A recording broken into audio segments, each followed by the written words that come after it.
Manong, pwede po ba tayong huminto? Naiihina po kasi ang asawa ko eh.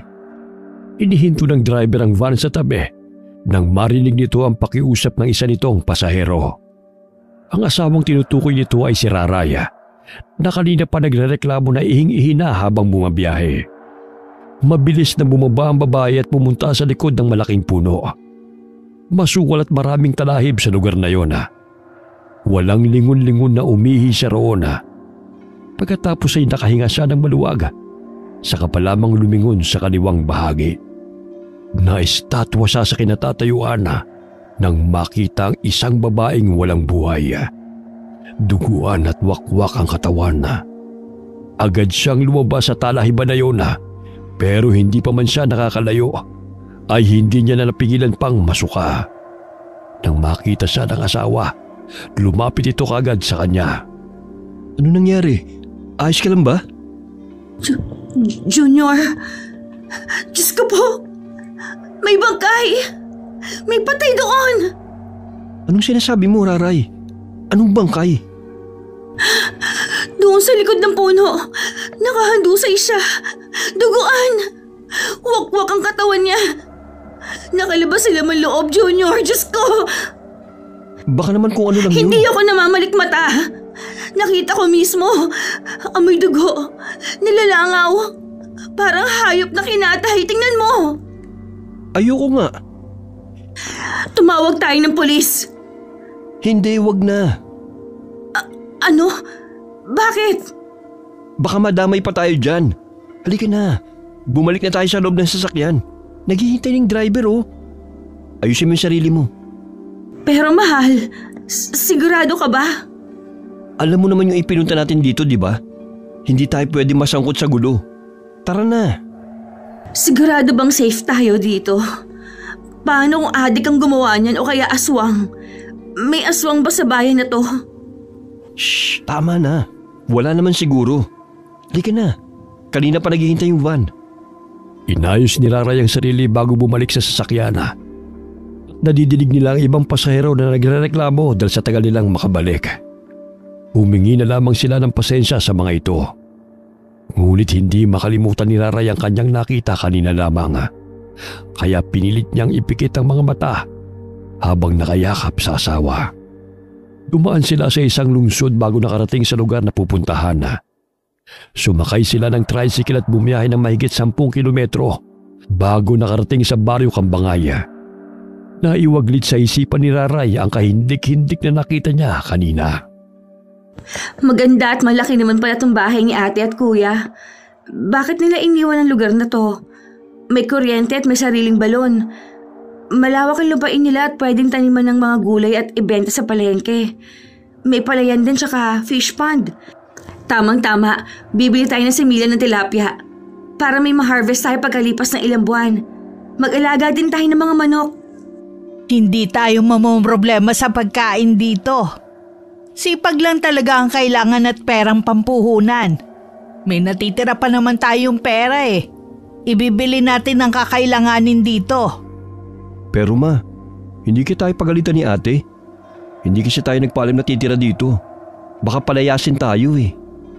Oo nga ma, baka magalit si ate. Lalo na't inaway ko siya noon. Tsaka hindi ko napadalahan ng pera nung nasalanta sila ng bagyo. Ikaw naman kasi, bakit napakamaldita mo? Ayan tuloy, nagdadalawang isip ka tuloy sa ate mo. Ang damot mo kasi.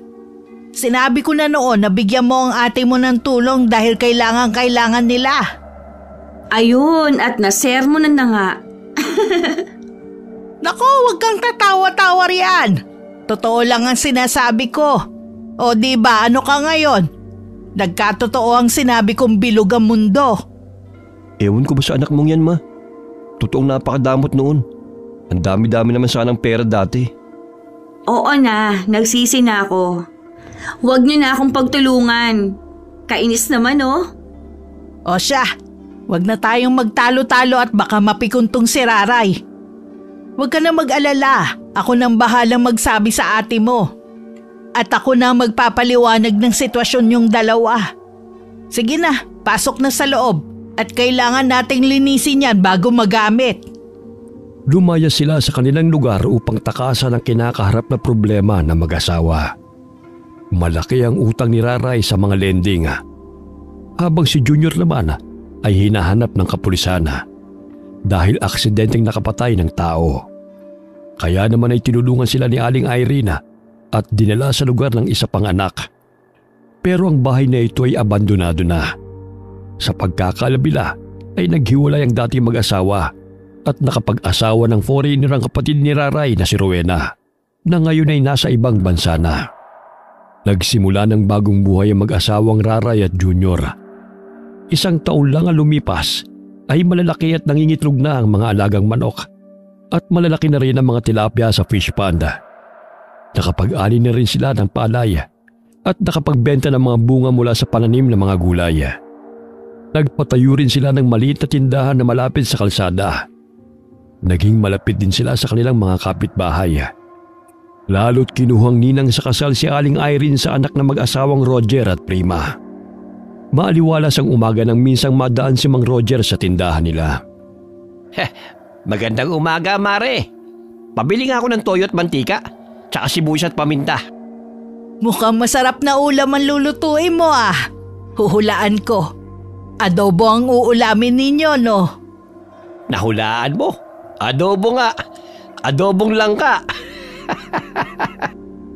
Uy, masarap yun. Pahingi ako Oo ba? Ma, ikaw ba ang bumili nitong pregnancy test? Aanhin mo to. Saan ba ginagamit ang bagay na yan, Ginagamit ng buntis. Yun naman pala bakit mo pa tinatanong? Sino nga ang gagamit? Ikaw? Aba, wag mo akong minamaliit at hindi pa ako nagme-menopause, no? Pangarap pa namin ng tatay mo na magkaanak ng lalaki.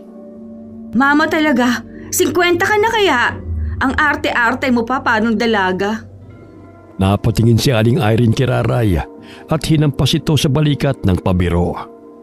Aba, syempre naman. Kahit 50 na dapat maalaga pa rin sa sarili.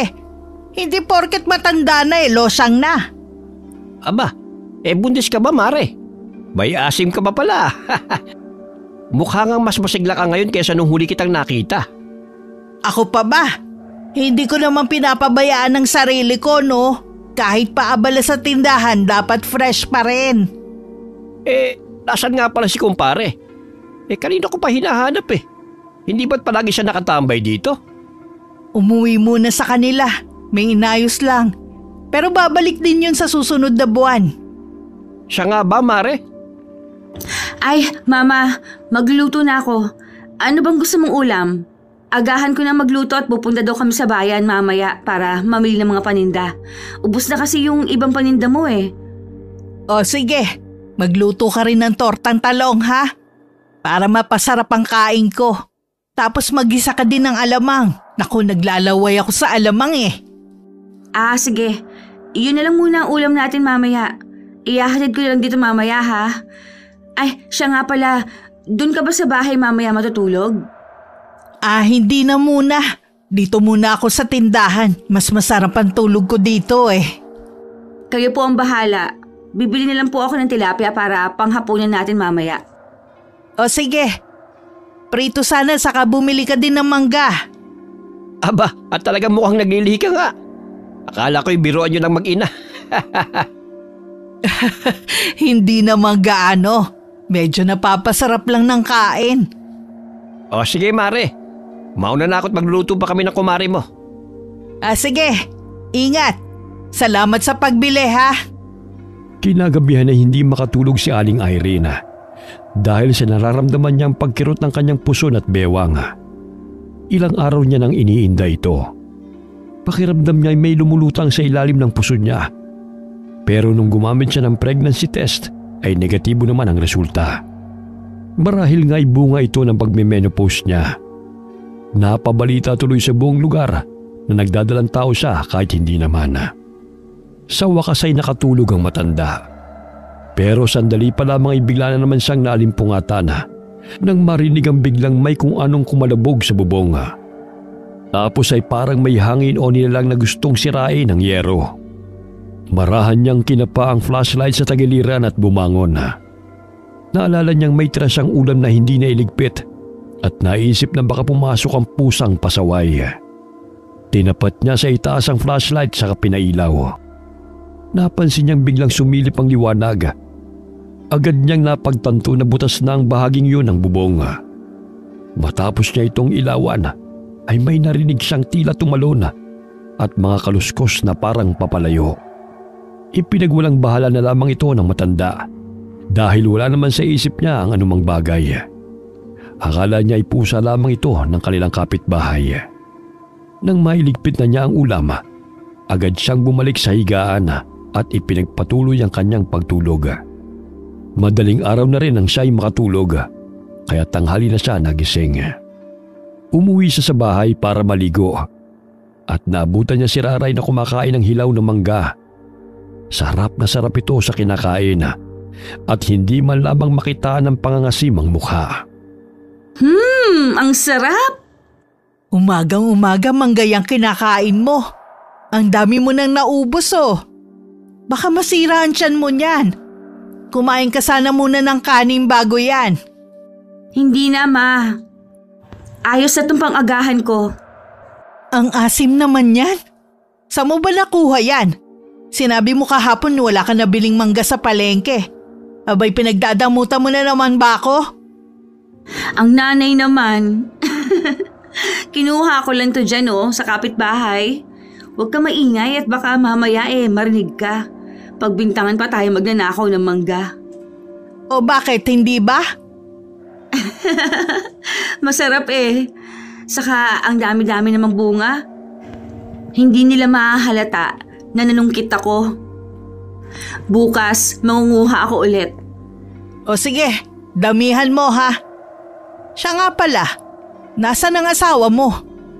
Nandoon sa fish pond, pinapakain ng mga isda. Nagpatuloy sa pagkain si Raray habang nakaupo sa bangko sa labas ng bahay. Hawak niya ang halos isang plato ng hiniwang manggang hilaw at sarap na sarap niyang sinasawsaw ito sa patis na may sili. Bawat kagat ay sinasamahan niya ng pagniwi dahil sa asim. Ngunit agad namang sinusundan ng pagdila sa labi. Tila ninanamnam ang perpektong timpla ng alat at anghang. Walang pakialam si Raray sa malisyosong tingin sa kanya ng ina. Abala siya sa pagkain. Napapangiti pa siya kapag pasimpleng inaamoy ang patis. Naglilihi ka ba? Ha? Hindi po. Alam mo naman, Ma. Matagal na akong hindi nakakain ng manggang hilaw. Tsaka, alam mo rin na paborito ko to noon pa man. Ganun ba? O sige na, maliligo muna ako at pupunta ako sa high school. Magtatanong ako kung pwede ba tayong magbenta ng ulam at pangmeryenda sa kantin nila. Ikaw na muna magbantay sa tindahan, ha? Sige, Ma. Makalipas ang isa pang buwan, ay may napapansin si Aling Irene sa anak. Medyo tumataba ito. Saka lumalaki ang tiyan at bewang. Napapansin din niya ang patagong pagsusuka ng anak sa likod ng bahay. Hoy, umamin ka nga sa akin. Buntis ka, no? Ha? Paano mo naman nasabi, Ma? Napakrus ng braso si Aling Irene, sabay turo sa tiyan ni Raray. Abay, lumalaki na yung tiyan at bewang mo ah. Kahit anong tabingin ng upo mo, halata pa rin. Ang talas talaga ng paningin ninyo. Wala talaga kayong pinalalampas.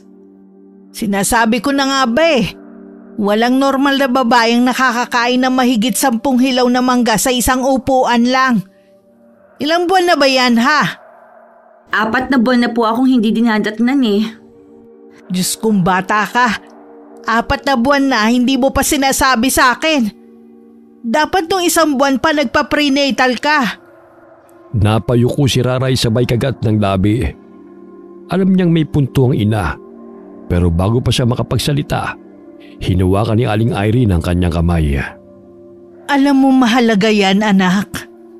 Bukas pupunta tayo sa health center. Huwag ka nang pumalag. Opo, Ma. Salamat po. Napabuntong hininga si Aling Irene. Pero hindi mapigilan na mapangiti. Sa kabila ng pag-aalala, Masaya siya dahil magiging lola na siya. Teka, bakit nga ba itinatago niyo pa sa akin? Ano bang meron ha? May binabala kayong masama ng asawa mo, no? Hala, hindi po. Walang ganon. Hindi ko po agad sinabi sa inyo kasi di ba yung sitwasyon namin? Nababaliw ka na ba? Bakit naman ako magagalit? Apo ko yan. Teka, alam na ba to ni Junior? Hindi pa po eh. Nag-away kasi kami kahapon dahil gusto niyang tumabi sa akin. Ayaw kong katabi siya eh.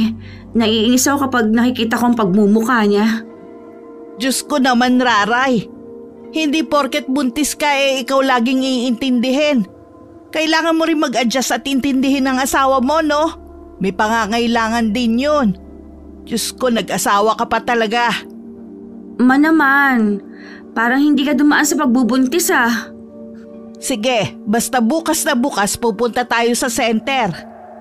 Habang nag-uusap silang mag-ina, biglang tumunog ang dikipad na telepono ni Raraya. Agad niya itong ibinigay sa kanyang ina.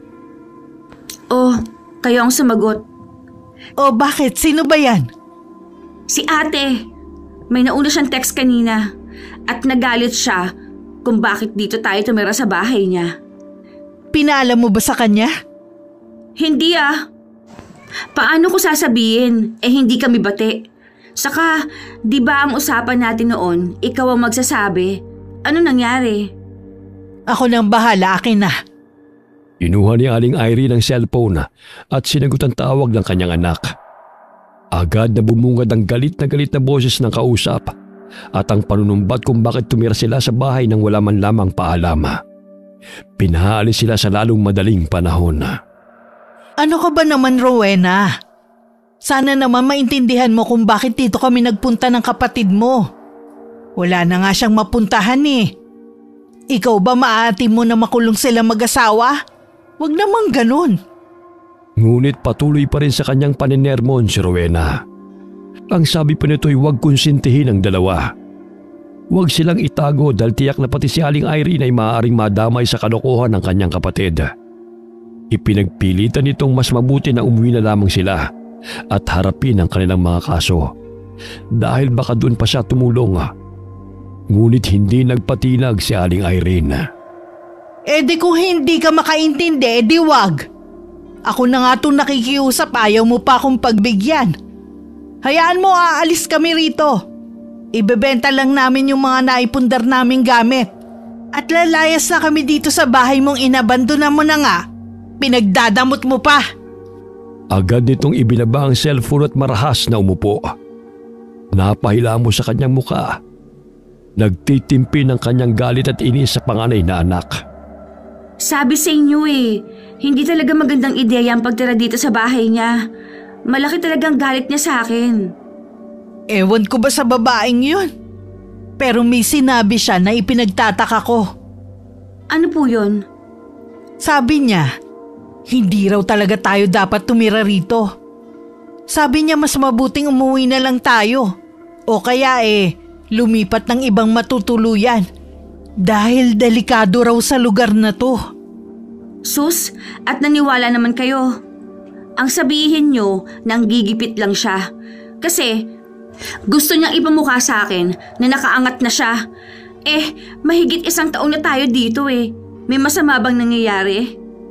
Hayaan mo siya. Saka tayo umalis kung personal niya tayong palalayasin dito.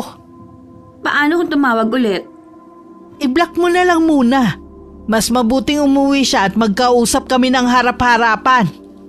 Inabukasan ay sinamahan ni Aling Irene ang anak papunta sa baryo para magpa-prenatal. Gaya ng napag-usapan ay naglakad lamang sila. Habang naglalakad ay isang matandang lalaki ang nakasalubong nila sa daan. Isang matandang gusgusin. May bahagyang pagkakuba at nakasumrero ng lumang buri. May dala siyang isang lumang sako at may kung anong nakabandel sa loob nito. Nang makita sila, huminto siya at tumingin kay Raraya. Maraming salamat, Ineng. Pakiingatan mo yung dinadala mo at maraming matatakam riyan. Ho? Anong ibig niyo pong sabihin, Tatang? Maraming matatakam sa sanggol na nasa sinapupunan mo. Napatras si Raraya. Biglang gumuhit ang kaba sa kanyang mukha. Otomatikong hinawakan niya ang kanyang tiyan. Paano niyo po nalaman na buntis ako? Sa edad ko ito? Ay ha, hindi na bago sa akin yung ganyan. Dati rin ako manghihilot. Kayang-kaya kong makita yan sa kilos at aura ng isang babae. Tahimik na napatingin si Aling Irene kay Raraya. Kita sa kanyang mukha ang alinlangan na. Pero nagpasa siyang baguhin ang usapan. Tatang, saan po ba ang punta nyo? Bakit naglalakad kayong mag-isa? Dahan-dahang lumingon si Mang Lindo kay Aling Irene. Bumuntong hininga at hinigpitan ang hawak sa kanyang dala. Matagal na akong rumarampa sa lugar na ito. At alam ko may parating na panganib. Papanganib? Anong ibig niyo sabihin? Muling humagikgik si Mang Lindo. Pero sa pagkakataong ito, may halong lungkot ang kanyang tawa. Tumingala siya, tila sinusuri ang langit bago muling bumaling sa kanila. Mag-ingat kayo. Hindi lahat ng tao sa paligid nyo ay totoo. Marami ay nagkukunwari at nagtatago ng tunay nilang pagkatao. Malamig ang dating ng kanyang huling salita. Napalunok si Raraya habang si Aling Irene ay pasimpleng kinabahan. Isang malamig na hangin ang dumaan na parang lalong nagpabigat sa sinabi ng matanda. Maya-maya pa, humakbang si Mang Lindo palayo. Hinahaplos ang lumang sako na parang may laman ito na siya lamang ang nakakaalam. Nang mawala sa paningin nila ang matanda, nagkatinginan si Raray at Aling Irene. Ma, okay lang kaya si Tatang? Hayaan mo na, anak. Mukhang wala sa tamang pag-iisip ang matandang yun. Huwag mo na lang pakinggan. Nagpatuloy na sila sa paglalakad papuntang health center. Maayos naman ang kalagayan ng kanyang anak. Binigyan siya ng mga libreng gamot at bitamina. Nang matapos ay umuwi na sila. Habang naglalakad ay hindi mawala sa isipan ni Raray ang naging babala ng matandang lalaki. Panay ang himas nito sa kanyang tiyana kahit hindi planado ang kanyang pagbubuntis. Ni minsan ay hindi naman niya ginusto na may mangyaring di maganda sa kanyang anak. Pagdating nila sa bahay, agad nilang napansing mag-ina na may mga putol ng sanga ng suha na nakalagay sa bintana at bubong. May nakaabang din sa mga pinto. Agad na napangiti si Raraya. Matapos kasi niyang sabihin sa kanyang asawa ang pagbubuntis niya, nangako itong aalagaan nila ang pagbubuntis niya. Napakunot noon naman si Aling Irene nang ilibot niya ang kanyang paningin sa paligid. Natawa naman ang anak sa naging reaksyon ng ina. Teka, ano nangyayari dito sa bahay? Tsakong si Junior ang may gawa nito. Abay, bakit siya naglagay ng mga ganito rito? Para saan naman? Sabi niya, protection daw yan sa mga aswang. Aswang? Bakit? May aswang ba dito sa baryo? Wala naman siguro, ma. Pero hayaan na natin siya sa trip niya. Wala namang mawawala kung pagbibigyan natin eh. Mula sa likod ng bahay ay lumitaw si Junior at may hawak itong itak at ilan pang piraso ng sanga ng suha. Kumusta ang lakad niyo, mahal? Maayos naman, pero medyo nakakapagod. Parang ang bigitan ng tiyan ko eh. Mabigat na kagad? Ang lit-lit pa naman ng tiyan mo. Nagpapabebe ka lang ata eh. Hoy, hindi ah. Ano nagpapabebe? Kasi naman ang kulit yung dalawa. Sabi ko naman kasi sa inyo, sumakay na kayo ng tricycle eh. Mukhang naglakad kayo papunta at pabalik eh. Yan tuloy, napagod ka. Si nanay eh, ang kulit. Para daw hindi ako tumaba ng masyado. Aba, talagang gusto pa akong isali sa paninisi. Teka, anong meron sa kabila? Kina paring Roger at Maring Prima. Bakit parang piyesta sa bahay nila? Dumating ang bunso nilang anak mula Maynila. Matagal na rin daw hindi nakakauwi dahil sa trabaho. Kaya ngayon lang ulit nakabisita. Ganun ba? Aba, Makiusyoso din kaya ako. Malay nyo, bigyan pa ako ng tsokolate galing Maynila. Mama talaga? Parang hindi nakakatikim ng tsokolate. Biro lang anak. Pero hindi masama kung may mag-abot, di ba? Sayang din yun. May punto nga naman si Mama. Nagkampihan na naman kayo. O siya, dinala muna ako sa tindahan tatambay at masyadong maalinsangan dito sa bahay. Sige, ikaw ang bahala. Magpahinga ka na muna, ha? Nang nasa tindahan na si Raraya, sakto namang dumating ang isang dalaga na sa tingin niya ay bagong dating galing Maynila. Maputi ito, may maamong mukha at medyo matangkada. Napansin ni Raraya ang malinis at mamahaling pananamit ng babae. Halatang hindi sanay sa alikabok ng probinsya.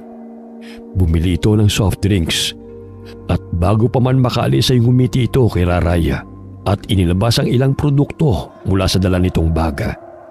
Mga panindang pampaputi at pampaseksi. Nagulat si Raraya at kaagad na tumanggi. Nako, hindi pwede yan sa akin dahil alam ko kapag mga ganyan, bawal yan sa buntis. Bahagyang napangat ang kilay ng dalaga at sandaling tinignan si Raray mula ulo hanggang paa bago muling ngumiti. Nagpaalam ang magandang babae at umuwi bitbit ang malalaking bote ng soft drinks. Pagsapit ng hating gabi, mahimbing na natutulog si Raray at Junior sa kanilang kwarto. Habang si Aling Irene naman ay nakahilata sa tindahan. Bahagyang naghihilik. Tahimik ang paligid, maliban sa marahang huni ng kuliglig sa labas. Biglang isang malakas na kalabog sa bubungan ng tindahan ang gumulantang kay Aling Irene. Napabalikwas siya ng bangon. Ramdam ang mabilis na tibok ng kanyang puso. Sa sobrang gulat, pakiramdam niya ay saglit na humiwalay ang kaluluwa niya sa katawan. Sumunod ang malalakas na huni at tila away ng mga ibon sa bubungan. Napakunot noo si Aling Irene. Sa inis dumiretso siya sa kusina. Kumuha ng isang malaking tasa ng mainit na tubig at walang pag-aalinlangan na lumabas ng tindahan. Sa tulong ng ilaw sa labas, tumingala siya at napasinghap sa nakita. Dalawang malalaking ibon ang nasa ibabaw ng bubong. Tila nag-aaway o nag-aagawan sa isang bagay na hindi niya maninag. Pero ang mas nakakapagtaka, may kakaiba sa itsura ng mga ito. Hindi lamang basta malalaki. Masyado silang malaki para sa karaniwang ibon. Hindi na nagdalawang isip si Aling Irene. Buong lakas niyang isinaboy ang mainit na tubig pataas. Ay mga buwisit kayo! Lumayas kayo riyan! Mga istorbo! Napahiyaw ang mga ibon sa sakit. Sabay lipad palayo. Siya namang paglabas ni Junior na may dalang itak. Ma? Anong ingay yun? Mga malalaking ibon. Ayun, tinapunan ko ng mainit na tubig. Mga buwisit, parang gustong gawin pugad ang bubong natin. Hindi pa man nakakasagot si Junior. Biglang pumailang lang sa ere ang isang makapanindig balahibong hiyaw mula sa loob ng bahay. Junior! Halos sabay na nagkatinginan sina Aling Irene at Junior bago parehong kumaripas ng takbo pabalik sa loob. Pagpasok ni Junior, agad niyang nakita si Raray na nanginginig. Habang walang tigil na pinagpapapalo ng walis tambo ang isang pusang itim na nasa paanan ng kama. Raray, anong ginagawa mo? Ba't mo hinahampas yung pusa? Kanina pa yung nakatitig sa akin. Pagmulat ko ng mata, nasa paanan ko siya. Agad na dinampot ni Junior ang isang matibay na kahoy na nakasandal sa gilid ng pinto at buong lakas na hinampas ang pusa. Napasigaw ito sa sakit bago mabilis na kumaripas ng takbo palabas ng bahay. Dali-daling isinara ni Junior ang pinto at inilak ito. Napatakbo si Aling Irene papunta kay Raraya. Hinahagod ang likod ng anak na nanginginig pa rin sa takot. Ano ba nangyayari sa gabing to? Una, malalaking ibon sa bubong. Tapos ngayon pusang itim sa loob ng bahay? Ma, Junior, natatakot ako. Pakiramdam ko may gustong gumawa ng masama sa akin. Napatingin si Junior sa bintana. Sa kabila ng dilema, may aninong nakatayo sa labas. Hindi gumagalaw. Tila tahimik silang pinagmamasdan. Agad niyang isinara ang bintana maski maalinsangan ng gabi. Ayos ka lang ba? Tahan na. Pusa lang yun, ano ka ba? Huwag ka na matakot. Naligaw lang siguro yun at pumasok nung lumabas ako. Dito na lang ako matutulog. Ma, tabi tayo. Sa kabilang kwarto na lang muna si Junior. Ayos lang ba sa'yo, Junior? Ayos lang, Ma. Sa kabila na muna ako matutulog. Kinabukasan ay maagang bumangon si Aling Irene at binuksan ang tindahan. Malayo pala ang mga inatanaw niya na si Mang Roger na may dalang baunana. Papunta ito sa gawin niya. Magandang umaga, Mare. Magandang umaga rin sa'yo, pare. May bibilhin ka ba? Wala. Hinatid ko lang itong itinabing ulam ni Prima para sa'yo. May ginagawa kasi siya kaya ako na napag-utusan. Birthday kasi ng anak kong galing sa Maynila. Alam naman namin na hindi ka dadalaw Kahit anong pilit namin ang pag-imbita sa inyo. Kaya ito, tinabihan ka na namin ng ulam. Ay wow, salamat dito ha. Pakisabi na lang sa anak mo ha, binabati ko siya. Mukhang masarap to ha. Itsura pa lang nakakagutom na. Uy teka, ano nangyari dyan sa braso mo? Bakit parang may paso? Oo nga Ang tanga talaga ng anak ko kagabi. Nagbuhos ng mainit na tubig sa termos. Pero dahil nakatutok sa cellphone, ayun, sa braso ko nabuhos. Aroy, ang sakit niyan pare. Sinabi mo pa, kung di lang birthday niya ngayon, nako, baka napalo ko na Ipa-check up mo yan, baka magka-infection pa. Oo, huwag ka mag-alala. Pupunta ako mamaya sa klinik. Salamat ha. Paano? Uwi na muna ako. Darating na mga bisite. Sige. Salamat ulit ha. Kaagad na tinikman ni Aling Irene ang ulam. Dahil natatakam siya sa itsura ng kaldereta ang kambing. Malapot at malambot. Sarap nguyain. Pero napahinto siya sa pagguya dahil natatabangan siya sa timpla nito. Nakailang piraso siya bago na pagdesisyonan na isalang ulit sa apoy para dagdagan ang timpla ng asin. Habang abala si Aling Irene sa kusina, lumapit si Rayray at sumilip sa kaldero. Ma, ano yan? Kalderetang bigay ni paring Roger. Pahingi ako, Ma. Nagugutom na rin ako Mamaya na. Isa lang ko muna sa apoy para timplahan ng maayos. Matabang kasi tsaka malamig na rin.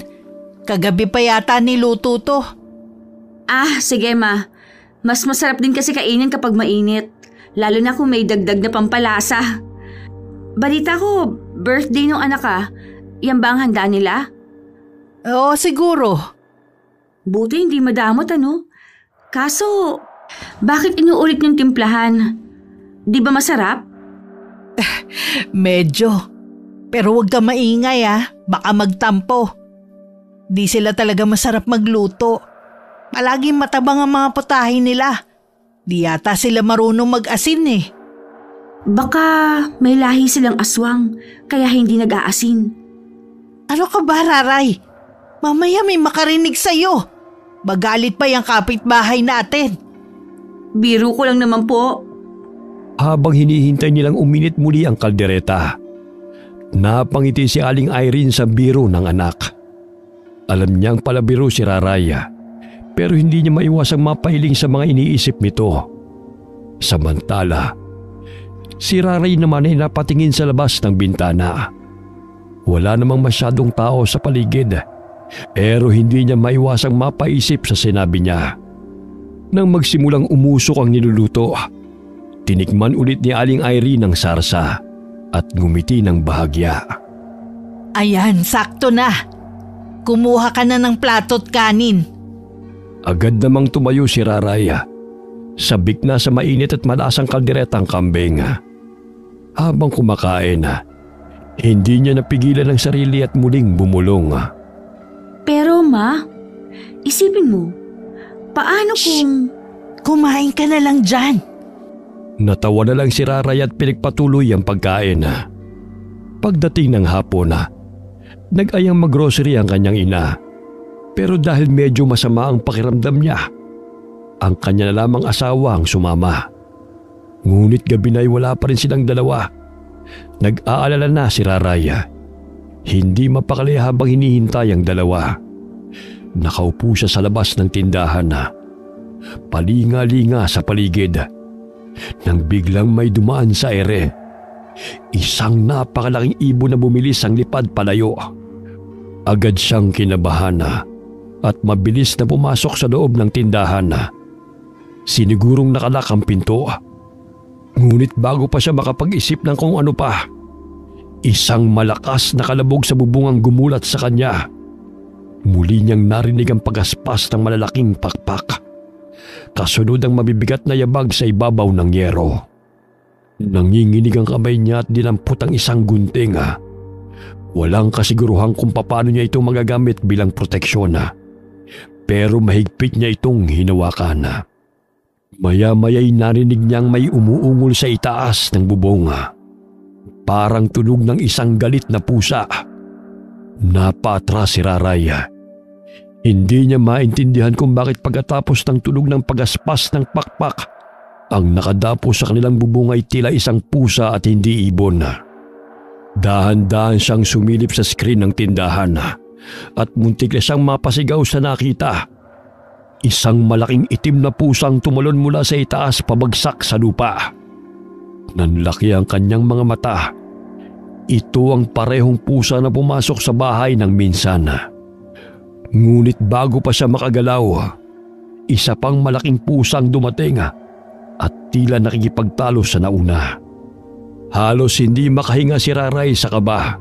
Hindi siya sigurado kung anong balak ng dalawang hayop. Pero isa lang ang alam niya, hindi ito pangkaraniwang mga pusa. Dahan-dahan siyang kumuha ng isang supot ng asin. Binutas niya ito at saka kumuha ng isang dakot bago ibinato sa direksyon ng dalawang pusa. Agad silang napatalon at nang tumingin sa kanya, nanlilisik ang kanilang mga mata. Isa sa mga pusa ang biglang tumingala. Wari may hinahanap na daan sa itaas. Nanginginig si Raray habang mahigpit na nakahawak sa natitirang asin, handang ipagtanggol ang sarili laban sa kung anumang nilalang ang kaharap niya ngayong gabi. Sige, subukan mong pumasok. Marami pa akong stock ng asin dito. Kakarestock ko lang. Uubusin ko to sa inyo. Sige lang. Hindi nagpakita ng karuwagan si Raray dahil alam niyang sasamantalahin lamang ng mga ito kung magiging mahina siya. Kailangan niyang gumawa ng paraan para mailigtas ang sarili. Habang hinihintay na dumating ang kanyang asawa at ina, ilang minuto lang ay nagtakbuhan ang dalawang pusa nang may tunog na motor ang dumating at tuminto sa harapan ng tindahan. Sakay sila Aling Irene at Junior. Agad na bumaba si Junior at sumilip sa tindahan. Nakita niyang umiiyak si Raray habang bitbit ang asin. Mahal, ano nangyari? Bakit may hawak kang asin? Bakit ang tagal niyong umuwi? Ang tagal namin nakahanap ng masasakyan tricycle pa uwi. Ano ba kasi nangyari at namumutla ka? Para kang nakakita ng multo. May aswang dito kanina. Sigurado ka ba? Oo, nakita ko. Kakaiba sila. Hindi ordinaryong pusa. Kilala mo ko, mahal. Hindi ako naniniwala sa ganyan. Pero sa nakita ko kanina, sigurado ako. Hindi sila karaniwang pusa lang. Mga aswang sila. Naku, baka inaantok na yung asawa mo. Tanungin mo, baka nagpalipas ng gutom kaya kung ano-anong sinasabi. O heto, may dala kaming fried chicken. Kumain ka na. Ano ba? Maniwala kayo sa akin. May aswang dito kanina. Hindi ako nagbibiro. Shhh! Huminahon ka. Wala ka nang dapat ay pag-alala, mahal. Nandito na ako. Nandito na kami ni Mama. Baka kaya Ayaw tayong patirahin ni ate dito dahil alam niyang may aswang sa lugar na to. Baka hindi naman talaga siya nagdadamot. Baka ang gusto lang naman niya, mailayo tayo sa kapahamakan. Mabuti pa umalis na tayo dito. Oo na, sige na. Bukas na lang natin pag-usapan ng tungkol dyan. Tama ang asawa mo. Bukas na lang natin pag-usapan yan. Pagunda tayong lahat para mag-isip pa. Alam mo naman yung sitwasyon natin. Hindi tayo pwedeng magpadalos-dalos ng desisyon. Paano yung isdaan? Yung palayan? Paano tong tindahan? Sayang naman lahat to, di ba? Pwede naman tayo magsimula ulit. Basta huwag lang dito. Natatakot na ako. Kakayanin naman natin eh. Nakaya nga natin magsimula nung halos walang-wala tayo eh. Ngayon pa kaya na may kaunting ipon naman. O sige na, sige na. Mabuti pa isara na natin tong tindahan. Tulungan mo ko, Junior. Dali mo na yung mga pinamili natin. Sige, Ma. Junior, maniwala ka sa akin oh. Pakinggan mo naman ako. Naniniwala ako sa'yo. Pero mahirap kasi magpapadalos-dalos tayo. Pakinggan muna natin si Mama sa ngayon. Kumain na muna tayo tapos magpahinga. Kunwari ka pang concern sa akin. Naglalagay-lagay ka pa ng mga sanga sa bubong dyan sa bahay. Pero ngayon kumpirmadong may aswang sa kamoko ayaw ilayo. Hinaan mo nga yung boses mo. Nilalagay ko yan dyan pantaboy sa masasamang elemento sa paligid dahil buntis ka. Ayun naman pala eh. Lumayo na tayo dito, Junior. Huwag na nating hintayin na may masamang mangyayari sa amin ng anak mo. Walang masamang mangyayari sa inyo basta nandito ako. Lagi na kitang babantayan para mawala na yung pangamba mo. Ewan ko sa inyo. Kung may masamang mangyari sa akin, kayong dalawa ang sisisihin ko. Inabukasan, walang imik si Raraya. Hindi kinakausap ang dalawa. Nakaupo lamang siya sa may kusina at tila di napapansin ang kanina pang nag-iingay na tunog ng takore. Mabuti na lamang ay pumasok si Aling Irina at napansin niyang kumukulo na ang tubig. Agad niyang pinatay ang gasula at isinalin sa termos ang mainit na tubig. Ayos ka lang ba, anak? Kanina ka patahimik dyan ah. Ma, hindi ko alam. Hindi ko matanggal sa isip ko yung nangyari kagabi eh. Paano kung bigla silang bumalik? Naiintindihan kita. Kaso nga paano yung mga tanim natin? Malapit nang anihin yung palay.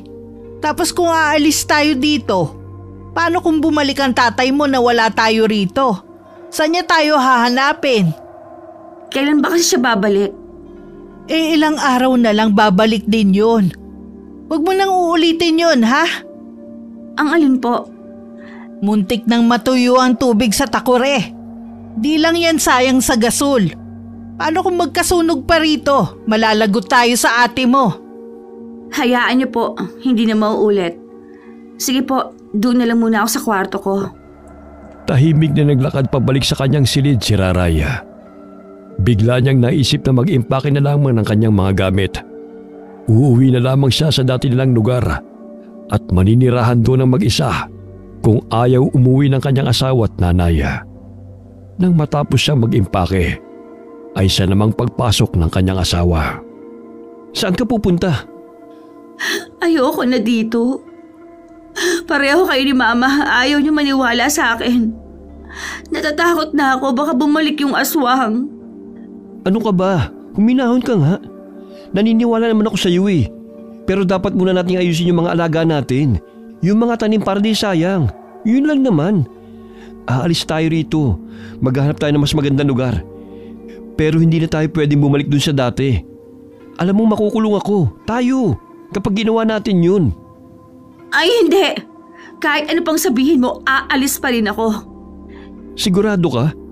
Mukhang ikaw hindi naniniwala sa akin na kaya kitang protektahan laban sa mga aswang na yun eh. Ano nangyari? Wala ka nang tiwala sa akin? Hindi naman yun ang ibig kong sabihin. O sige, ganito na lang. Kailangan muna natin maibenta maski man lang yung mga gulay. Saka mga alaga natin dito. Alis kagad tayo. Si Mama na lang daw maiiwan dito para hintayin si Papa. At sila na lang daw munang mamamahala sa isdaan at palayan natin. May iwan si Mama? Gustuhin man niyang sumama pero hindi talaga pwede. Pero ayos lang naman si mama eh. Kayang-kaya niyang sarili niya.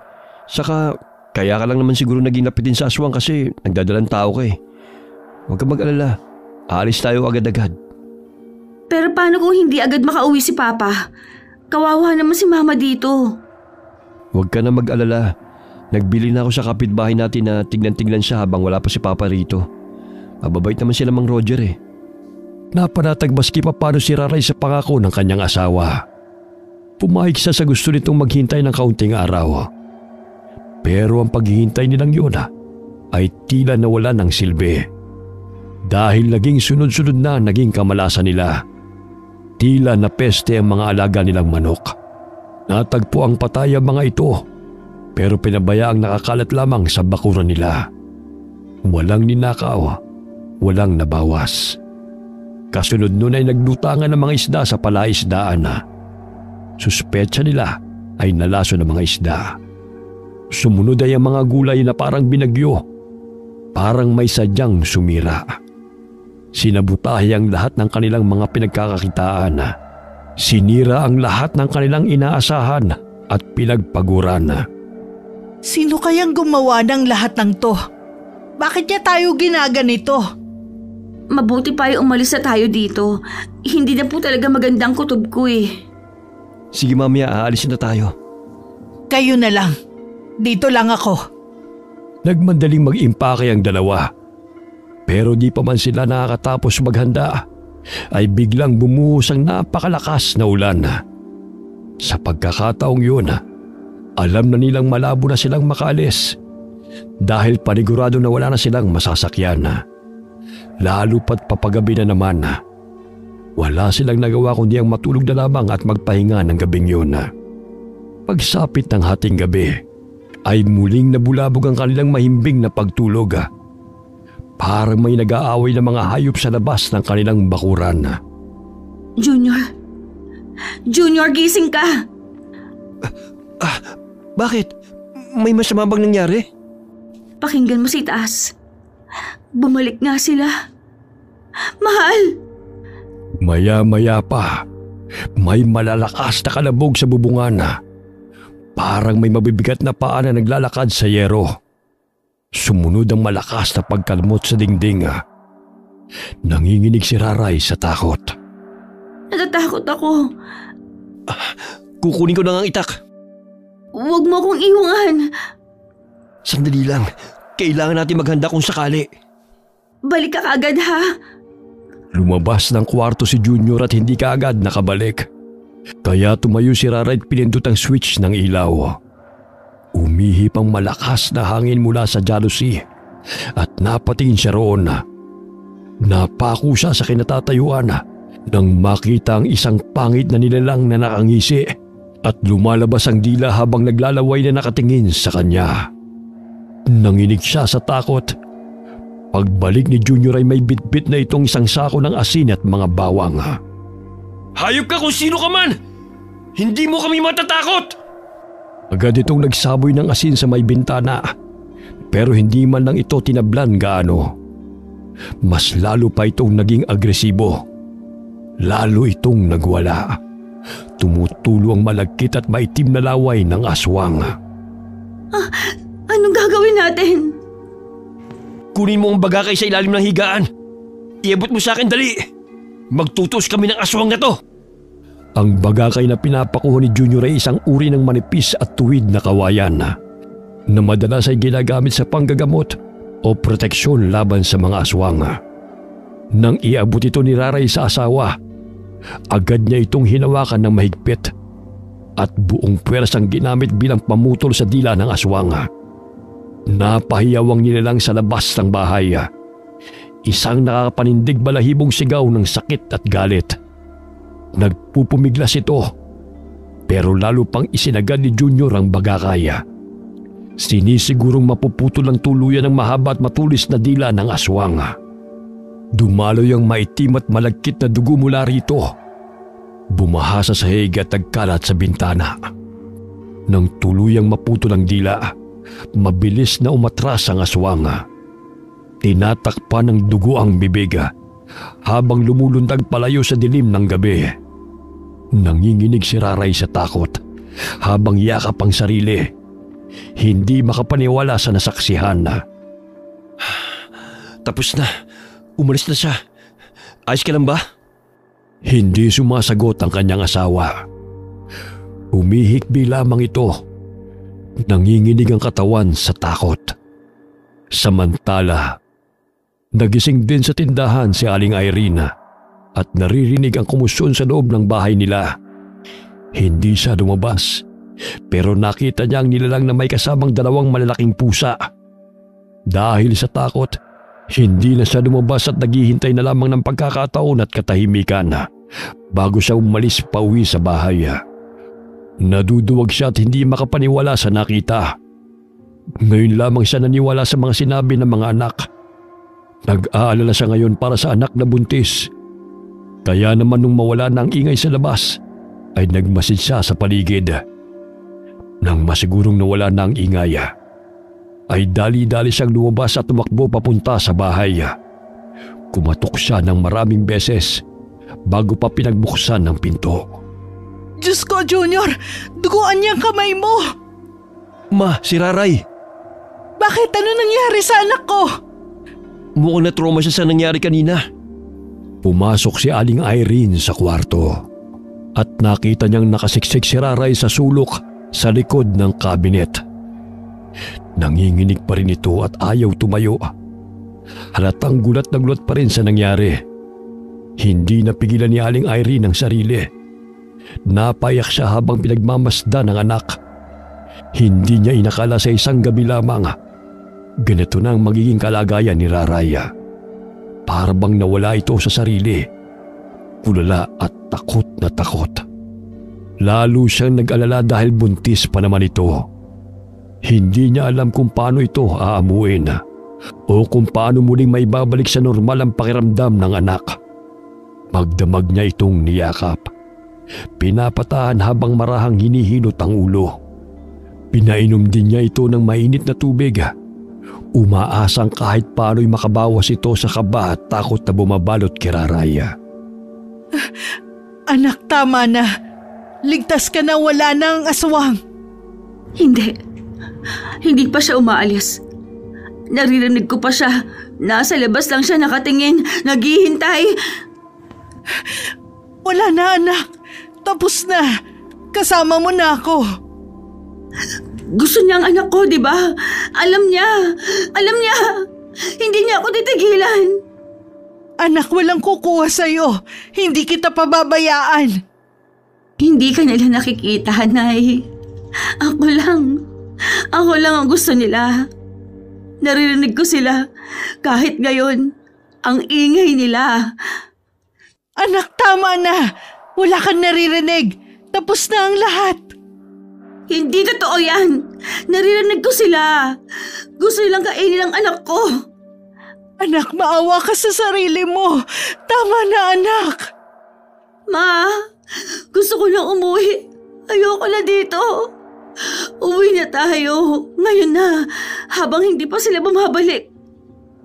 Oo, anak. Aalis tayo. Aalis tayo. Labis na nag-alala sina Aling Irene at Junior dahil sa kakaibang ikinikilos ni Raray. Hinala nila ay natroma na nga talaga at tila wala na sa sarili. Kaya naman nagpasya na sila na dalhin ito sa ospital. Naiwan si Junior para bantayan ang kanyang asawa. Samantalang si Aling Irene naman ang lumabas para maghanap ng masasakyan nilang tricycle. Ngunit nang nasa kalsada na siya, himala namang wala ni isang sasakyan na dumadaan. Meron pa isa-isa, pero hindi naman pampasahero. Nabalitaan ng ginang na may inililibing na tricycle driver. Kaya malamang na nakipaglibing ang mga ito sa kanilang kasamahan, kaya walang namamasada. Sa gitna ng kanyang labis na pag-aalala, biglang napatigil ang ginang nang makita ang matanda na nakita nila ng anak noong papunta sila ng health center. Ikaw? Bakit? Tatang, natatandaan mo ba ako? Ako yung kasama nung buntis na hiningan mo ng tubig at nagbabala ka tungkol sa kanyang sanggol. Natatandaan mo? Oo. Bakit? Kailangan namin siyang dalhin sa ospital. Kagabi kasi may nangyaring hindi maganda. Mukhang hindi kinaya ng utak niya at natulala na lang. Tatang, sinalakay kami ng aswang. Naniniwala ka na ba sa akin ngayon? Oo, naniniwala na ako. Siya nga pala. Baka may kakilala kayong may tricycle o anong pwedeng masakyan papunta sa bayan. Wala akong may tutulong sa bagay na yan. Pero meron akong may tutulong sa ibang bagay. Yun ay kung hahayaan mo ako at papayagan. Anong ibig mong sabihin? Isa akong albularyo, iha. Matutulungan kita sa anak mo. Albularyo ka? Bakit ang dungis mo? Saka ang dami mong bitbit na abubot to. Akala ko nga pulubi ka na pag-alaga-ala lang eh. Ito mga bitbit ko. Mga halamang gamot to na kinukuha ko dyan sa gubat tuwing umaga. Marumi ako siyempre. Sino ba naman ang pupunta ng gubat na naka-deforms? Pasensya na kayo kung nahusgahan ko kayo. Ayos lamang yun. O ano, ihatid mo na ako sa anak mo. Hindi na nag-isip pa si Aling Irina. Kaagad niyang isinamang matanda pa uwi. Habang naglalakad, napansin niyang maraming tao sa bahay ng kumpare niyang si Mang Roger. Agad nagtanong si Aling Irene kung ano nangyari. Isang masamang balita ang kanyang narinig. Patay na raw ang anak nitong dalaga na galing sa Maynila. Ayaw sabihin ng pamilya kung ano ang ikinamatay nito. Nagpatuloy sila sa paglalakad. Gustuhin man niyang makiramay sa mabait na kapitbahay, ay inuna na lang muna ni Aling Irene ang kapakanan ng kanyang anak. Pagdating nila sa bahay, ay agad niyang pinapasok ang matanda. Ma, sino yung kasama mo? Akala ko ba kukuha kayo ng tricycle? Walang namamasada eh. Nakita ko siya habang nag-aabang ako ng masasakyan. Isa daw siyang albularyo. Ho? Hindi naman natin kailangan ng albularyo eh. Ang kailangan natin masasakyan para makalis na tayo kaagad. Wala ngang sasakyan. Kung wala, bukas na lang ng umaga. Alam ko uuwi na yung anak nilang galing sa Maynila. Baka pwede tayong makisabay kina Mang Roger. Hindi nila tayo tutulungan. Dahil patay na yung anak nila na sinasabi mo. Ano? Oo, nabalitaan ko kanina. Ba't dadali din sa wakas sa mga hinayupak na yan? Anong sabi nyo? Bakit naman po kayo nagsasalita ng ganyan sa kapwa nyo, Tatang? Ang pamilyang yan, mga lahi sila ng aswang. Ano? Paano matagal nang naniniraan dito sa baryo ang pamilya na yan? Ilan lamang naman ang nakakaalam sa tunay nilang pagkatao. Yun lamang mga katulad ko na albularyo. Yang pamilya na yan, mababait naman sila. Nagiging aswang sila, pero di naman sila na may merwisyo ng tao. Teka, ang sinasabi niyo ba, posibleng silang sumasalakay na aswang sa amin? Hindi malayo, anak. Sandali, namatay ba ka mo mama yung anak nila? Diyos ko. Oh, bakit? Agresibo kasi yung aswang na yun kagabi. Tapos nadali ko siya. Naputulan ko ng dila. Nako, kayo palang may kagagawan. Delikado. Delikado talaga. Bakit to, Tatang? Dahil tiyak na maghihiganti sila. Kailangan natin maghanda. Bakit naman sila maghihiganti? Hindi ko naman sinasadya. Anong gagawin natin? Kailangan natin ng panlaban sa aswang. Kailangan natin maghanda. Sasamahan ko kayo. Ano po bang mga gamit na kailangan nyo? Asin, bawang, suka at sili. Huwag mong sabihin na wala kayo nun. Meron po. Marami akong bilhin ng bawang nung nakaraan kasi pasama ng pasama ang duda ko sa paligid. May 2 container naman ng suka. Tsaka marami rin pong sili sa likod ng bahay. Kukunin ko muna ang 1 sako ng asin sa tindahan. Mabuti kung ganon. Teka, nasaan na ba yung anak mong babae? Ay, oo nga pala, nakalimutan ko. Halika, sasamahan kita papunta ron. Naabutan nila si Raray na kumakain ng tinapay habang nakaupo pa rin sa sulok. Nang makita niya si Mang Lindo, natigilan siya at nagsimulang humikbi. Ma! Aswang! Huwag ka lalapit! Diyan ka lang! Shh, anak. Hindi siya aswang. Si Tata Lindo yan, naaalala mo? Hindi siya masama. Iha, pwede ko bang hawakan ang kamay mo? Oh, wag! Kakainin mo ako! Hindi kita kakainin. Gusto ko lamang tingnan kung may sugat ka. Sandali lang ha. Sige. Tinapat ni Mang Lindo ang dalawang daliri sa pulsuhan ni Raray saka pumikit. Pagkatapos nun ay nilapag niya ang baga at binuksan na. Kinuha niya ang isang maliit na kahon at binuksan na. Bumungad ang maliliit na garapa. Kumuha siya ng isa at binuksan na. Naglalaman yun ng langis na may maliliit na kahoy sa ilalim. Inumin mo ito, Iha, para gumaling ka. Teka, Tatang. Para saan yan? Ligtas ba yan inumin ng anak ko? Buntis siya at baka mapano ang bata. Alam kong buntis siya, kaya huwag ka mag-alala. Ligtas ang gamot na ito. Paano ka nakakasiguro? Isa akong albularyo sa lugar na ito, kaya magtiwala ka. Kahit matagal na akong tumigil sa panggagamot, alam ko pa rin kung paano manggamot. No, sige na, ipainom mo na to sa anak mo. Sige na anak, inumin mo agad yan. Nagdadalawang isip si Raray na tanggapin ang bote. Pero kalaunan ay kinuha niya yon at ininom hanggang sa naubos. Hinipa ni Mang Lindo ang tuktok ng ulo ni Raray, saka umusal ng paulit-ulit na orasyon. Pagkatapos ay inihipan niya ulit. Nakaramdam ng hilo ang babae at unti-unting pumikit. Ano nangyayari sa kanya, Tatang? Bakit nahimatay ang anak ko?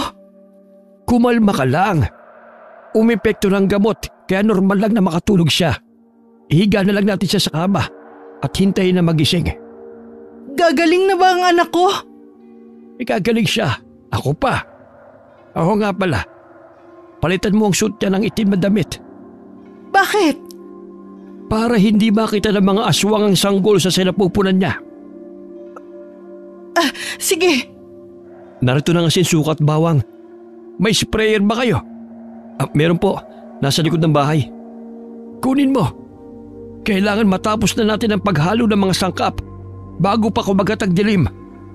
Kinuha ni Junior ang sprayer. Saka pinuto ng 3 puno na mayabong na sili at dinala sa loob. Mas madali kaysa isa-isahin sa pagpitas sa mga bunga nito. Pinagtulungan nilang pitasin ang bunga ng sili at nilagay sa malaking kaldero kasama ang bawang sa kadilikdik. Habang ang asin at suka naman ay pinaghalo sa malaking balde.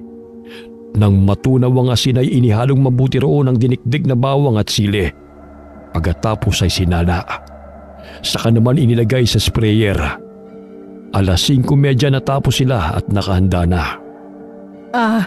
Tatang, epektibo kaya itong panlaban sa mga aswang?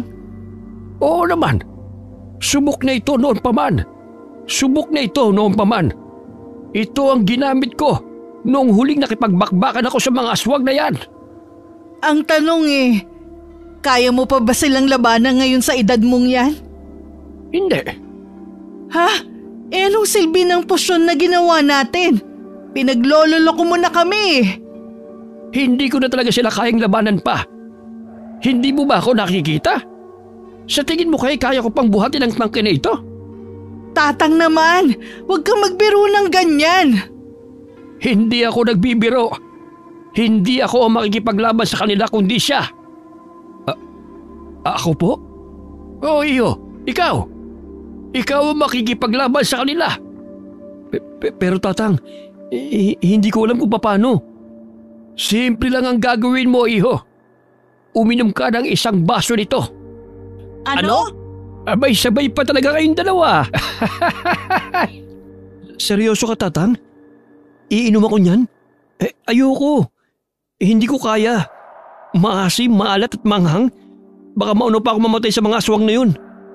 Wala kang pagpipilian kung gusto mong iligtas ang pamilya mo, bata. Baka mapano siya kung iinumin niya yan. Wala bang ibang paraan, Tatang?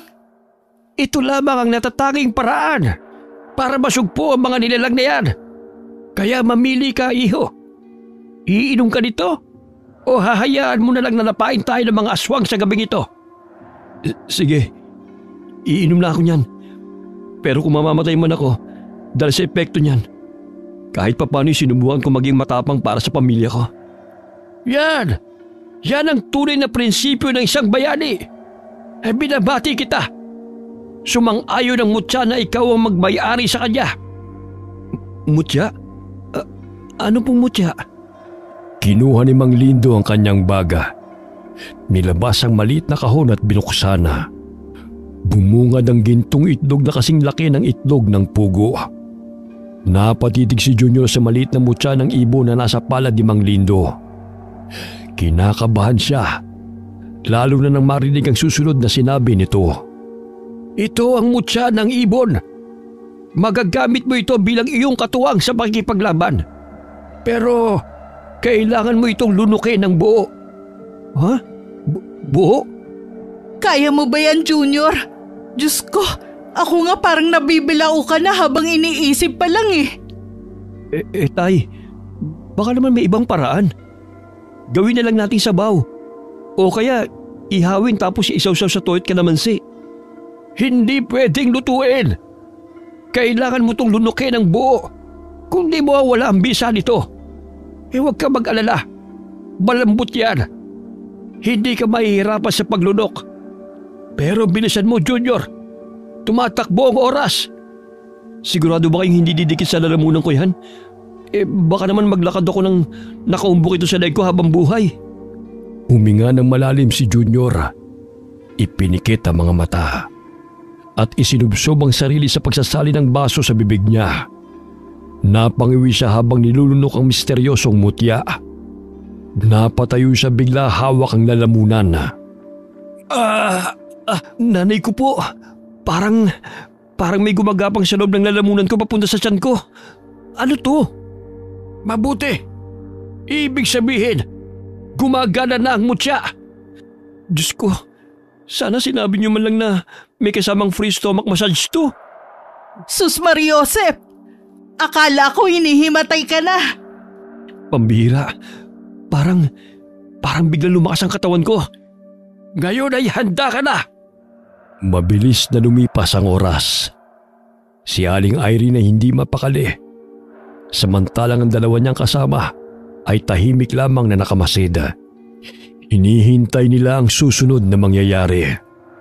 Pagsapit ng gabi, nagsimula ng gumapang sa katawan ni Junior ang kakaibang enerhiya mula sa mutya. Para bang lumalakas ang kanyang pandinig at ang kanyang paningin ay unti-unting nasasanay sa dilim. Samantala sa di kalayuan, may mga aninong gumagalaw sa kadiliman. Nariyan na sila! Bilisan mo, Junior! Bago pa mahuli ang lahat! Wisikan nyo ng posyon ang lahat ng pasukan! Pintana, pinto, maging lahat ng mga butas! Mula sa labas ay maririnig na ang mga kakaibang kaluskos. Mga malalaki at mabibigat na yabaga. Kasabay nito ay malakas na kalabog sa kanilang bubungan. Si Junior maski kinakabahan ay ramdam ang kakaibang enerhiya na tila gumagapang pa rin sa kanyang katawan. May naririnig siyang mga bulong na parang nagsasabing huwag siyang mag-alala. Na kaya niyang lumaban. Isa na lamang ang naiisip niyang problema. Hindi pa niya alam gamitin ang mutyang nasa katawan niya. Nagkakalampagan na ang mga yero. Maingay na ang paligid. Meron na ring tunog na parang may matutulis na kuko na nagkakayod sa kahoy at semento. Napalunok si Junior. Alam niyang hindi ordinaryong mga nilalang ang nasa labas. Hindi ito gaya ng mga hayop na basta lang nag-aalburuto sa gabi. Ang naririnig niya ngayon ay parang mababang ungol na may kasamang huni ng isang nilalang na gutom at uhaw sa dugo. Tumingin siya kay Mang Lindo na kahit matanda na ay hindi natinag sa kinatatayuan. Mahigpit ang hawak nito sa isang matulis na kahoy na may ukit. Lumapit si Junior sa may bintana at saglit na sinilip ang nasa labas. Ganun na lamang ang panlalaki ng kanyang mga mata nang makita na napakaraming mga aswang ang nasa bakuran. Ang tansya niya ay halos nasa 20 ang aswang na nakapaligid sa kanila. Anong gagawin natin? Napakarami nila. Malala pa tayo dito ng buhay. Hindi! Huwag kang panghinaan ng loob, Junior! Hindi tayo maano. Basta't manalig ka lamang sa kakayahan mo at sa mutsang nasa'yo. Maya-maya habang nagkakagulo na ang mga aswang sa labas, isang pamilyar na boses ang narinig nila. Walang hiya kayo! Pinatayin niyo ang anak ko! Papanagutin ko kayo rito! Lumabas kayo riyan! Mama, si Mang Roger nga ang aswang. Diyos ko, paano tayo lalaban? Mas matindi na ang pwersa nila ngayon.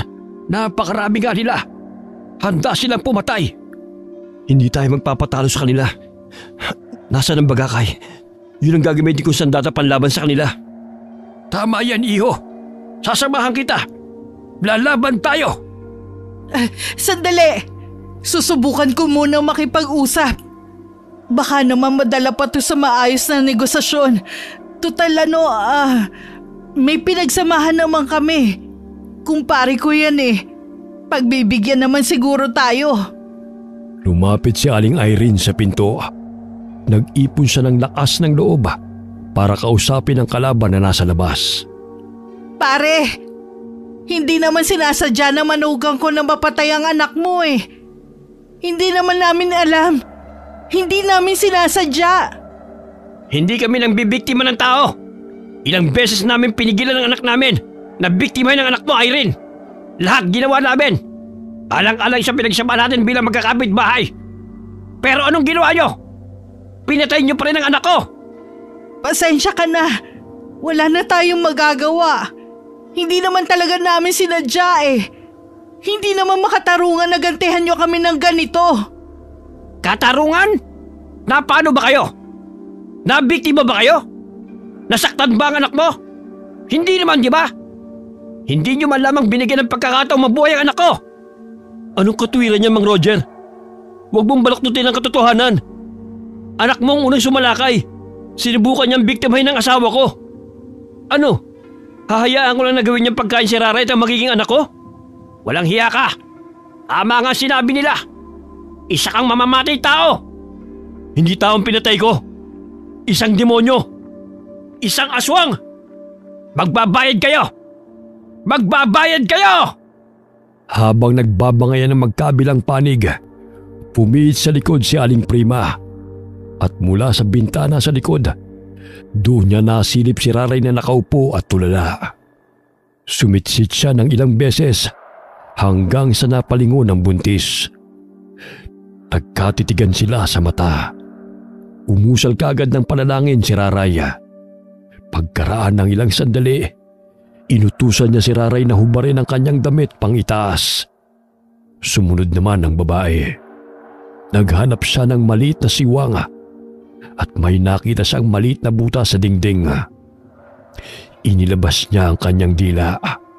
Ipinasok niya roon diretso sa tiyan ni Raray. Pero laking gulat niya nang bigla na lamang may kinuha sa bulsa ng suit itong pajama ang babae. Isang dakot ng asina at binudbura nito ang kanyang dila. Agad niyang binawi ang dila. Nagsisisigaw siya sa sakit. Hindi siya makapaniwala na di umubra ang hipnotismong kanyang ginamit sa babae. Narinig naman ni Junior ang kumusyon sa likod. Kaya umalis siya sa may pinto at pinuntahan ang asawa. Nakita niyang nahubad ang itim nitong t-shirt. Kaya agad niyang tinulungan na makapagbihis ito. Nakita niya ang aswang sa bintana na sigaw ng sigaw.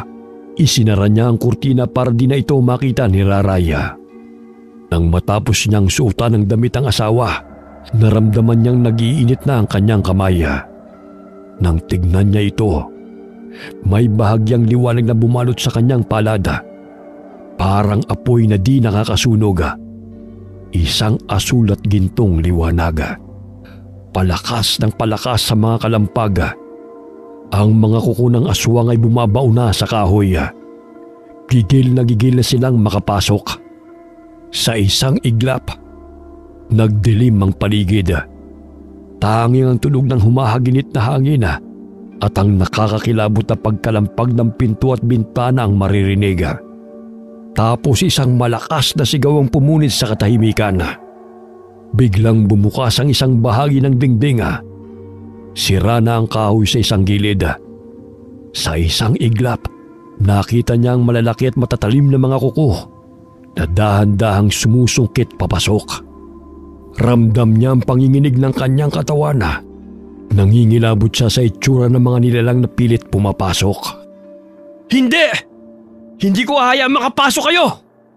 Hinila niya ang asawa at inilapit ito sa kanyang ina, na noon ay hawak ang posyo na ginawa nila. Si Mang Lindo naman ay may hawak na tungkod na may ukit. Si Junior ay ang bagakay na nagliliwanag na rin. Tila nahawa ng liwanag na lumalabas sa kanyang mga kamay. Agad niyang nilapitan ang mga aswang na nagpupumilit pumasok sa dingding at pinagpapalo ang mga yun. Agad silang napaatras at ang mga tinatamaan ng sandata nasunog ang kanilang mga balat. Nagsisisigaw sila. Umatungal lang napakalakas. Maririnig ang malalakas na pagaspas ng mga pakpak at takbuhan sa labas. Maya-maya'y biglang tumahimik. Ang tanging madidinig lang ay ang malalakas na paghinga ni na Junior at Mang Lindo sa loob ng bahay. Mabuti na lamang at may dalang lampara si Mang Lindo. Kinuha niya ito sa kanyang sako at sinindihan. Hindi kasi sapat ang liwanag ng mutya sa buong kabahayan dahil maliwanag lang naman talaga ito sa mata ni Junior at ng mga aswang na kanyang kalaban. Nagkatinginan ng dalawa. Pareho silang hindi makapaniwala sa nangyari. Lumabas sila para tignan ang paligid sa labas. Sa wakas, lumabas din kayo! Hindi! Dahil saan tayo? Akala nyo ba'y ganun-ganun lang? Magbabayad kayo, Junior! Pagbabayaran mo ang pagpatay sa anak ko! Sa isang iglap nagbago ang anyo ni Mang Roger. Namula ang kanyang mga mata. Bumaluktot ang kanyang likod at tinubuan ng malalaking pakpak. Umaba ang mga kuko at naging tila mga patalim. Nang inganga nito ang bibig, ay tumambad sa kanila ang matutulis din itong mga pangil. Nanlilisik ang kanyang mga mata at galit na galit. Nagpakawala ng isang malalim na alulong si Mang Roger at sa isang iglap, mula sa paligid ay lumitaw ang iba pang mga aswang. Sumugod ang mga aswang mula sa magkabilang gilid. Mabilis na parang hangin. Sa loob ng isang segundo, nakapalibot na sila kina Junior at Mang Lindo. Handang lumapa. Kayo mga aswang kayo! Di ba kayo nadadala? Alam ko namang alam nyo na ako nakapuksa sa mga kasama ninyo noon, di ba? Hindi ba kayo natatakot sa akin? At bakit kami matatakot sa iyo? Oo, alam namin isa kang dating malakas na antingero. Totoong ikaw ang pumatay sa mga ninuno namin. Pero, matanda ka na. Higit kaming mas malakas at mas marami sa mga nakalaban mo noon. Tama ng sasat! Laban kung laban!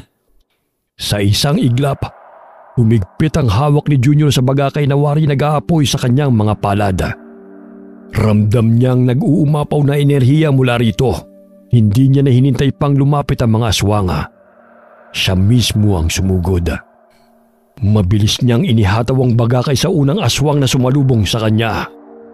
Agad itong bumaon sa dibdib ng nilalang at sa isang iglap, nagsimulang umusok ang sugat nito. Animoy sinusunog mula sa loob. Napasigaw ang aswang. Nagpupumiglas, ngunit lalo lamang lumalim ang pagbaon ng sandata sa kanyang laman.